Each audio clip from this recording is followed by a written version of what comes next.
રાજકોટ મહાનગરપાલિકાના શાસક પક્ષના નેતા લીલુબેન જાદવ સરકારી વાહન લઈ અંબાજી સહિતના સ્થળોએ જાત્રા કરી આવ્યા હોવાનો વિવાદ વધુ વકર્યો। વિવાદ વકરતા ડ્રાઈવરને છૂટો કરી દેવામાં આવ્યો છે।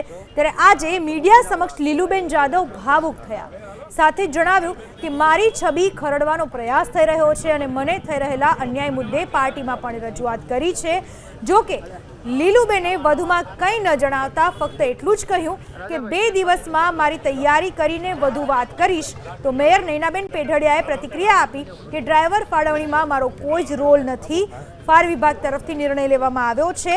લાલુબેને મારી પાસે કોઈ જ રજૂઆત કરી નથી। મારા વિરુદ્ધ પણ ભૂતકાળમાં ષડયંત્ર થયું હતું, વિવાદમાં મારે પડવું નથી।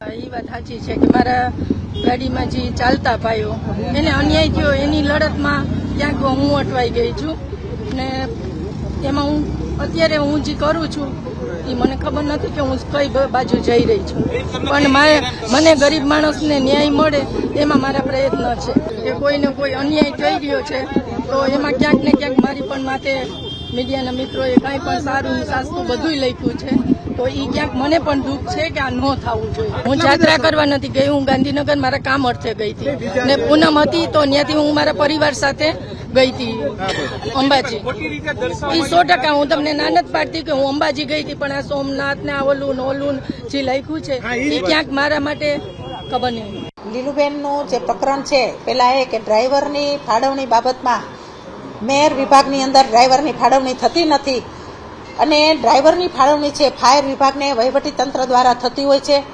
એટલે ડ્રાઈવર બાબતમાં જે કાંઈ ઇસ્યુ છે મારી સામે પણ આવ્યા છે, પણ ડ્રાઈવર કોની ગાડીમાં કોને બેસાડવા એ ફાયર વિભાગ નક્કી કરતું હોય છે। એટલા સ્પષ્ટપણે કહું છું કે ડ્રાઈવરની ફાળવણી બાબતે જે પણ ઇસ્યુ થયા છે તો મારા વિભાગની અંદર એ આવતું નથી। એટલે લીલુબેને મને ક્યારેય એવી ફરિયાદ કરેલી નથી કે મેયર તરીકે અથવા એક બેન તરીકે મારી વેદના હું એને કહું। એટલે લીલુબેન મારી પાસે ક્યારે આવ્યા નથી।